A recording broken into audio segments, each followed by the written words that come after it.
بسم اللہ الرحمن الرحیم۔ شروع اللہ کا نام لے کر جو بڑا مہربان نہایت رحم والا ہے۔ الحمدللہ وکفی وسلام علی عبادہ الذین اصطفی، اما بعد، قال اللہ تبارک و تعالی اعوذ باللہ من الشیطان الرجیم، بسم اللہ الرحمن الرحیم، ربی لا تذرنی فردا وانت خیر الوارثین، صدق اللہ العظیم۔ برادران اسلام، آج کی تقریر کا موضوع ہے تربیت اولاد کے آداب، یعنی اولاد کی تربیت کے آداب کیا ہیں۔ اس تعلق سے جو سب سے پہلی ذمہ داری ہے وہ ذمہ داری یہ ہے کہ جن کو اولاد کی خواہش ہوتی ہے، جو چاہتے ہیں کہ وہ صاحب اولاد رہیں، اللہ تعالیٰ اس کو بے اولاد نہ رکھے، تو اس کی ذمہ داری ہے کہ اللہ تبارک و تعالیٰ سے وہ اولاد کے لیے دعا مانگے، اور اولاد بھی ایسی جو پاکیزہ ہو، پاک باز ہو، نیک ہو، صالح ہو۔ یہی وجہ ہے کہ حضرت ابراہیم علیہ السلام نے بار بار جو الفاظ استعمال کیے تھے دعا کے لیے، اور یہ دعا ہم سب کے لیے ہے۔ وہ دعا کے الفاظ تھے رب ہب لی من الصالحین، اے میرے رب مجھے صالح اولاد سے نواز دے، نیک اولاد سے نواز دے۔ اولاد اللہ تبارک و تعالیٰ کی بہت بڑی نعمت ہے، اور اس نعمت کی ناقدری نہیں ہونی چاہیے۔ اس نعمت کو اس طرح سے ٹھکرانا نہیں چاہیے جس سے ہمارا پروردگار ناراض ہو جائے۔ یہی وجہ ہے کہ اللہ تبارک و تعالیٰ نے یہ بات بتائی کہ بہت سارے افراد اور بہت سارے لوگ ایسے ہوتے ہیں جو اولاد کو فقر و فاقہ کے ڈر سے، خرچے کے ڈر سے وہ قتل کر دیتے ہیں۔ وہ یہ سمجھتے ہیں کہ ان کو ہم کھلائیں گے کہاں سے، اور ان کی ذمہ داری کو ہم کیسے نبھائیں گے۔ بہت سارے افراد اور بہت سارے ایسے لوگ ہوتے ہیں جو اس طرح کی سوچ لے کر کے چلتے ہیں۔ آج کے دور میں فیملی پلاننگ کا جو تصور ہے وہ اسی تصور کے ساتھ ہے جو اسلامی سوچ کے بالکل خلاف ہے۔ اللہ تبارک و تعالیٰ نے قرآن شریف کے اندر صاف لفظوں میں کہا کہ وَلَا تَقْتُلُوا أَوْلَادَكُمْ خَشْيَةَ إِمْلَاقٍ نَحْنُ نَرْزُقُهُمْ وَإِيَّاكُمْ إِنَّ قَتْلَهُمْ كَانَ خِطْئًا كَبِيرًا، کہ اپنی اولاد کو فقر و فاقہ کے ڈر سے قتل نہ کرو۔ نَحْنُ نَرْزُقُهُمْ وَإِيَّاكُمْ، ہم تمہیں بھی رزق دیتے ہیں اور ان کو بھی رزق دیں گے۔ رازق ہمیں، کارساز ہمیں۔ ذمہ داری اگر ہم نے ہمارے حکم سے اگر یہ بچے پیدا ہوئے ہیں، اگر اس کا وجود ہوا ہے، تو اس کے اصل ذمہ دار ہم ہیں۔ اللہ تبارک و تعالیٰ کہہ رہا ہے کہ ہم رزق دیں گے ان کو، تم کو بھی ہم رزق دیتے ہیں۔ نحن نرزقهم وإياكم إن قتلهم كان خطأ كبيرا، بے شک ان کا قتل کرنا بہت بڑی خطا ہے۔ اور جو اس طرح کی غلطی کر بیٹھتے ہیں، کرتے رہتے ہیں، آپ تصور کیجئے کہ رسول اکرم صلی اللہ علیہ وسلم کے زمانے میں عورتوں کے ساتھ اور بچیوں کے ساتھ جس طرح کا معاملہ ہوا کرتا تھا صلی اللہ علیہ وسلم کے اعلان نبوت سے پہلے، اس میں جو معاملہ تھا کہ بچیاں جب پیدا ہو جاتی تھی تو ان کو زندہ درگور کر دیا کرتے تھے۔ لیکن آج کے ترقی یافتہ زمانے میں بچے، اس زمانے میں بچیاں پیدا ہو جاتی تھی تب قتل کیے جاتے تھے، اور آج حال یہ ہے کہ اندازہ ہو جائے تو ماں کے شکم کے اندر ہی ان کو زندہ درگور کر دیا جاتا ہے۔ اللہ تبارک و تعالیٰ نے اس حوالے سے اس تعلق سے بات بتائی قد خسر الذین قتلوا اولادہم سفہا بغیر علم، جو لوگ ناسمجھی کی وجہ سے، نادانی کی وجہ سے اپنی اولاد کو قتل کر کے بے وقوفی کر بیٹھتے ہیں تو وہ بڑے خسارے میں ہیں، بہت بڑے نقصان میں ہیں۔ قد خسر الذین قتلوا اولادہم سفہا بغیر علم۔ اس طرح کی جو اللہ تعالیٰ کی ہدایات ہیں، ان ہدایات سے اندازہ ہوتا ہے کہ اولاد اللہ تعالیٰ کی بہت بڑی نعمت ہے، اللہ تعالیٰ کا انعام ہے، اللہ کی امانت ہے، اس کو اس امانت میں خیانت نہیں ہونی چاہیے۔ اور جب انسان دعا کرتا ہے، صاحب اولاد ہونے کی امید ہو جاتی ہے اس کو، تو جو ہے رسول اکرم صلی اللہ علیہ وسلم کی جو رہنمائی اس حوالے سے حاصل ہے وہ اس طرح سے ہے کہ جب بچے کی پیدائش کا وقت قریب ہوتا ہے، جب بچے کی پیدائش کا وقت قریب ہوتا ہے، اس سے پہلے ہی جس عورت کے شکم میں بچہ پروان چڑھ رہا ہوتا ہے، بچے کی پرورش ہو رہی ہوتی ہے، اس ایسی عورت کو اچھا ماحول دینا چاہیے۔ اگر خوشگوار ماحول میں جو ہے بچے ماں کے شکم کے اندر پروان چڑھتے ہیں، اگر دیندار ماحول ہے اور اگر تلاوت قرآن کا تصور ہے، نماز پڑھنے کا تصور ہے اور ایسے اعمال اور ایسے کردار کا تصور ہے اس گھر میں، اور جہاں سے اس عورت کا تعلق ہے، جہاں پہ اس طرح کے اعمال سے اللہ راضی ہوتا ہے، تو لازمی طور پہ نفسیاتی طور پہ بچے پہ اس کا اثر ہوتا ہے۔ پیدا ہونے سے پہلے ہی اچھا ماحول، اور ایسے ماحول میں عورت کو رکھنا چاہیے جس ماحول کو اللہ پسند کرتا ہے، جہاں پہ صالح اعمال ہوتے ہوں۔ اور پیدائش کا وقت جب بالکل قریب ہو جاتا ہے تو ہدایت اس طرح کی ہے کہ جو اس وقت کی پریشانی ہوتی ہے عورت کی، تو اس وقت آیت الکرسی پڑھ کے اس پہ دم کرنا چاہیے۔ قل اعوذ برب الفلق اور قل اعوذ برب الناس والی جو سورہ ہے، سورہ فلق اور سورہ الناس، اس کو پڑھ کے دم کرنا چاہیے، اور دعا کرنی چاہیے کہ اللہ تبارک و تعالیٰ آسانی کے ساتھ اس مرحلے سے اس عورت کو نکالے اور آسانی کے ساتھ بچے کی پیدائش ہو۔ دعا کی بھی ضرورت ہوتی ہے اور بہت مشکل مرحلہ ہوتا ہے یہ، ایک طرح سے عورت کو نئی زندگی ملتی ہے۔ اور جب بچے کی پیدائش ہو جاتی ہے، اس کے بعد کی ذمہ داری جو ہے وہ ذمہ داری یہ ہے کہ بچے کو نہلا دھلا کے سب سے پہلے دائیں کان میں اذان اور بائیں کان میں اقامت کہنی چاہیے۔ حضرت حسین رضی اللہ تعالیٰ عنہ کے بارے میں حدیث کے اندر خاص طور سے آتا ہے کہ آپ صلی اللہ علیہ وسلم نے ان کے لیے یہ عمل کیا تھا، اور دائیں کان میں اذان اور بائیں کان میں اقامت کا جو تخیل ہے اور اس کا جو خاص طور سے مقصد ہے اسلامی تعلیمات کی روشنی میں، وہ یہ ہے کہ جب بچہ ابھی دنیا میں آیا ہے، دنیا کی دوسری باتوں سے پہلے، دوسری آواز سے پہلے، شیطانی حرکتوں سے پہلے، شیطانی اعمال سے پہلے، شیطانی آواز سے پہلے، اگر اس کے کان میں اللہ کی کبریائی کی آواز آ جائے، اگر اس کے کان میں جو ہے اللہ تبارک و تعالی ایک اللہ ہے، اللہ کی وحدانیت کی آواز آ جائے، اشہد ان لا الہ الا اللہ، اور جو ہے اس بچے کے کان میں دنیا کی تمام باتوں سے پہلے اگر حضرت محمد صلی اللہ علیہ وسلم کی رسالت کی بات آ جائے، اشہد ان محمد رسول اللہ، نماز کا تذکرہ ہو جائے، نماز کے حوالے سے جو کامیابی کا تخیل ہے اس طرح کی چیزیں آ جائیں، تو چونکہ پہلا جو امپریشن پڑا ہے اس بچے پہ، اس کا اثر لاسٹ تک رہے گا، زندگی بھر۔ یہ چونکہ پہلی آواز ہے،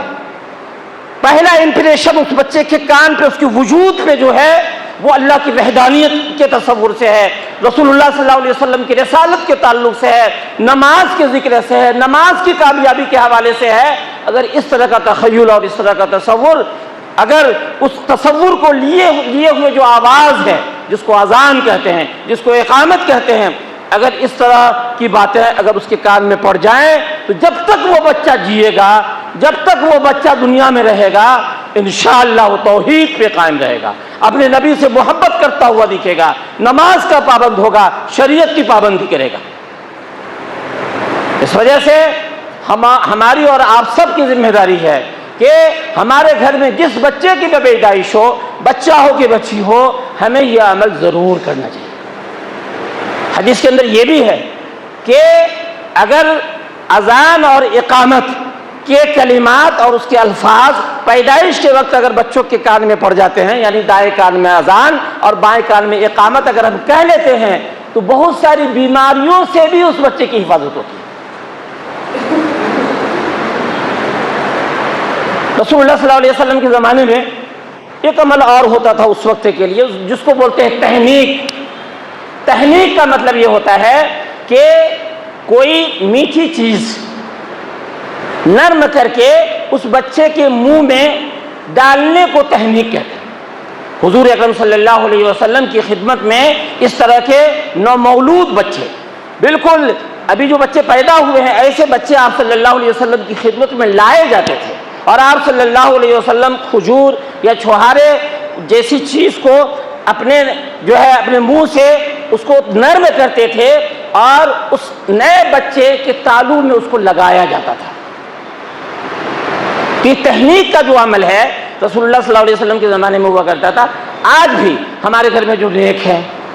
چاہے وہ مرد ہو یا عورت ہو، یہ عمل کرنا چاہیے۔ یہ بھی حضور اکرم صلی اللہ علیہ وسلم سے ثابت ہے، اس وجہ سے کہ اس کے منہ میں جو سب سے پہلی چیز جائے نیک لوگوں سے جڑی ہوئی چیز ہو۔ اور بچے کی جب پیدائش ہو جائے، جب وہ بچہ 7 دن کا ہو جائے تو اس تعلق سے اور اس موقع کی جو ذمہ داری ہے وہ ذمہ داری یہ ہے کہ اس بچے کا جو ہے اچھا نام رکھا جائے، بہتر نام رکھا جائے۔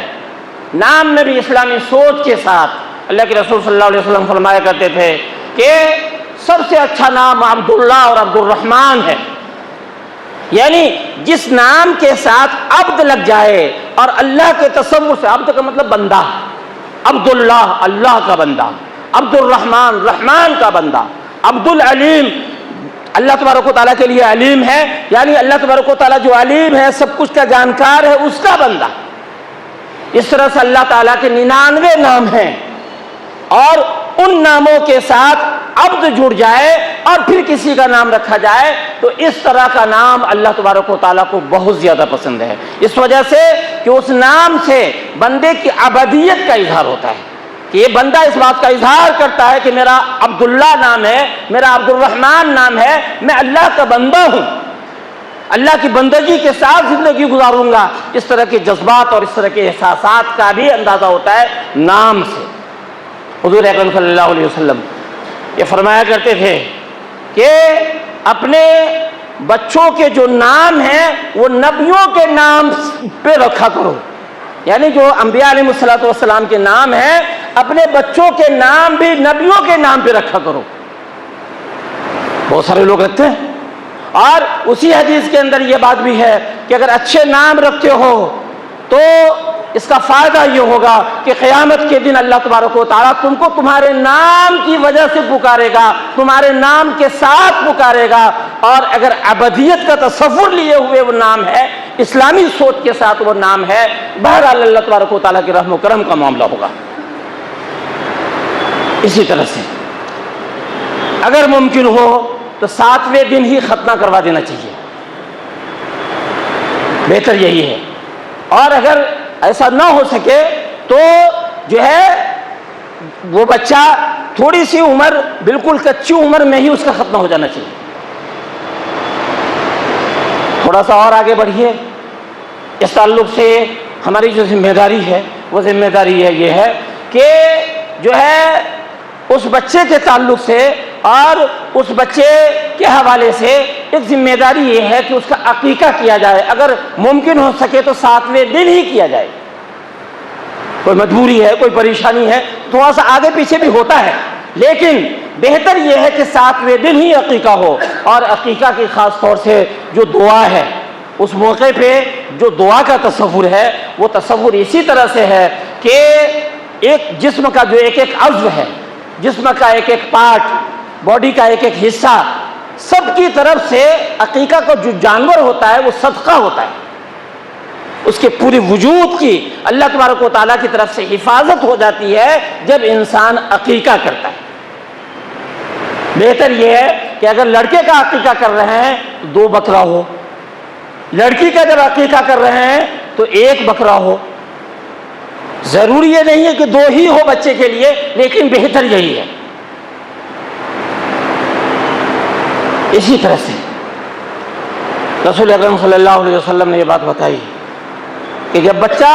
7 سال کا ہو جائے، جب بچہ 7 سال کا ہو جائے تو اس کو نماز پڑھنے کا حکم دو، اور 10 سال کا ہو جائے پھر بھی نماز نہ پڑھے تو اس کو نماز کے چھوٹنے پہ، نماز کے چھوڑنے پہ سزا دو، سختی کرنے کا حکم ہے کہ 10 سال کا ہو گیا پھر بھی نماز نہیں پڑھے گا۔ اور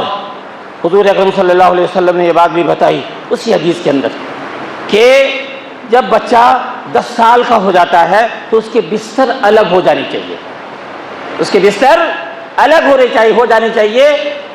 جب بچے 10 سال کے ہو جاتے ہیں تو ایک ساتھ ایک بستر پہ ان بچوں کو نہیں لیٹانا چاہیے۔ یہ حکمت کا بھی تقاضا ہے، اخلاق کا بھی تقاضا ہے، اور اس کی تربیت کا بھی تقاضا ہے۔ اشارہ آپ سمجھتے ہیں۔ اسی طرح سے جب بچہ جو ہے بولنے لگتا ہے، یہ جب بچہ بولنے لگتا ہے چند سال گزرنے کے فوراً بعد جب بچے کی زبان کھلتی ہے تو زبان کھلنے کے بعد سب سے پہلی ذمہ داری کیا ہے؟ سب سے پہلی ذمہ داری حدیث کے اندر جو بتائی گئی ہے وہ ذمہ داری یہ ہے کہ بچوں کو کلمہ سکھایا جائے۔ لا الہ الا اللہ کے الفاظ حدیث کے اندر آتے ہیں کہ لا الہ الا اللہ سکھانا چاہیے۔ رسول اکرم صلی اللہ علیہ وسلم کی رسالت کا تصور دے رکھے، اور جس حدیث میں کلمہ کو یاد کرانے کی ترغیب دی گئی ہے وہاں پہ یہ بات بتائی گئی ہے کہ اگر زبان کھلتے ہی بچہ جب بولتا ہے، جیسے ہی وہ بولنے لگے تو اگر کوئی کلمہ اپنے بچے کو سکھا لیتا ہے تو رسول اکرم صلی اللہ علیہ وسلم نے یہ بات بتائی اس حدیث کے اندر کہ پھر فکر کرنے کی بات نہیں ہے کہ وہ بچہ کب کہاں کیسے کیا ہوگا، نہیں، جہاں پہ بھی وہ بچہ ہوگا انشاءاللہ توحید پہ قائم رہے گا، توحید پہ وہ دنیا سے جائے گا۔ اس وجہ سے کہ زبان کھلتے ہی آپ نے جو چیز سکھائی ہے وہ توحید اور وحدانیت کا تصور لیے ہوئے ہے۔ لا الہ الا اللہ، اللہ کے سوا کوئی عبادت کے لائق نہیں ہے۔ یہ اللہ کی وحدانیت کا تخیل اور تصور جیسے ہی بچہ بولنے لگے یہ دینا چاہیے، یعنی کلمہ سکھانا چاہیے۔ آج ہمارا حال یہ ہے، ہم جس سماج سے تعلق رکھتے ہیں، جس معاشرے سے ہمارا تعلق ہے، آپ دیکھتے ہیں کہ جب بچے کچھ بولنے لگتے ہیں پلے گروپ میں ان کو اسکول میں ڈالا جاتا ہے، اور جو ہے اگر وہ اسکول سے کچھ پویم سیکھ کے آ جاتا ہے، کچھ کبیتا سیکھ کر کے آ گیا، ہمیں کتنی خوشی ہوتی ہے۔ کوئی مہمان ہمارے آتا، کوئی گیسٹ آتا ہے تو ہم فخر سے بتاتے ہیں کہ بیٹا وہ پویم سناؤ تو جو اسکول سے سیکھ کے آئے ہو۔ اگر وہ سنا لیتا ہے اپنی توتلی زبان سے کچھ تو ایک دم سے مہمان بھی خوش ہوتا، ہم بھی خوش ہوتے ہیں کہ ہمارے بچے کو فلاں پویم یاد ہے۔ لیکن ایک مسلمان ہونے کے ناطے ہمیں اس بات کا احساس نہیں ہوتا ہے کہ ہمارا بچہ بولنے لگا ہے، ان کو کلمہ یاد ہے کہ نہیں، اس بچے کو کلمہ یاد ہے کہ نہیں ہے اس کی فکر نہیں ہوتی۔ ابھی تھوڑے دنوں پہلے ایک اسکول میں ایک کلاس روم میں جانا ہوا اور جائزہ لیا۔ میں آپ کو یقین کے ساتھ کہتا ہوں کہ وہ تمام کے تمام بچے ایسے تھے جو بالغ تھے، بڑی کلاس کے تھے، 8ویں کلاس سے اوپر کی کلاس تھی ان کی، سب بچے مسلمان۔ اور چونکہ اسی طرح کا کام کرتا ہوں میں، اس طرح کی ذمہ داری بھی ہماری، میں نے صرف کلمہ جاننے کی کوشش کی، تقریباً 25 سے 30 بچے رہے ہوں گے۔ آپ یقین کے ساتھ میں آپ کو کہہ سکتا ہوں بالکل سچائی کے ساتھ کہ اس 25-30 بچوں میں 2-3 بچوں نے مشکل سے کلمہ سنایا، کسی کو کلمہ یاد نہیں تھا۔ یہ کہیں اور کا واقعہ نہیں ہے، اسی جودھ پور کا ہے۔ کہاں ہیں ہم؟ کیا کر رہے ہیں؟ ہم وحدانیت کی خوب بات کرتے ہیں، خوب توحید کی بات کرتے ہیں، خوب شرک کے خلاف آواز اٹھاتے ہیں. ہم کہاں ہیں؟ ہمارے بچے کہاں ہیں؟ کس سطح پہ ہیں؟ ضرورت اس بات کی ہے کہ اس طرح کی جو ذمہ داریاں ہماری ہیں ان ذمہ داریوں کو ہم نبھائیں. اپنے بچوں کو ہر طرح سے پڑھائیں، لکھائیں، آگے بڑھائیں، دنیاوی تعلیم دیں، خوب اچھی پوسٹ پہ لے جائیں، لیکن جو بنیادی اسلامی تصور ہے، اسلامی تعلیم ہے، اس سے بچے کو دور نہ رکھیں، اس سے بچے کو ناواقف نہ رکھیں. یہ ذمہ داری ہماری. اور بہت ساری تفصیلات ہیں، بہت ساری باتیں بتانے کی ہیں، بتائی جا سکتی ہیں، لیکن ضرورت اس بات کی ہے کہ اگر اس طرح کے تصور اور اس طرح کے تخیل کے ساتھ ہم نے اپنی ذمہ داری نبھائی تو یہ بچے جو صحیح تربیت کے ساتھ جو ہے آگے بڑھیں گے اور صحیح تربیت کے ساتھ سماج میں آئیں گے تو اس کا اجر اللہ تبارک و تعالی ہمیں دے گا. اس بچے کی وجہ سے انشاءاللہ ہماری بھی جنت پکی ہوگی، ہم بھی جنت میں جائیں گے انشاءاللہ. اللہ تبارک و تعالی نے قرآن شریف کے اندر کہا یا ایھا الذین آمنوا، اے ایمان والو، قوا انفسکم واہلیکم نارا، اپنے آپ کو اور اپنے اہل و عیال کو جہنم کی آگ سے بچاؤ. اللہ تعالیٰ سے دعا ہے کہ اللہ تبارک و تعالی ہم سب کو اپنی ذمہ داری نبھانے کی توفیق عطا فرمائے. وآخر دعوانا ان الحمد للہ رب العالمین.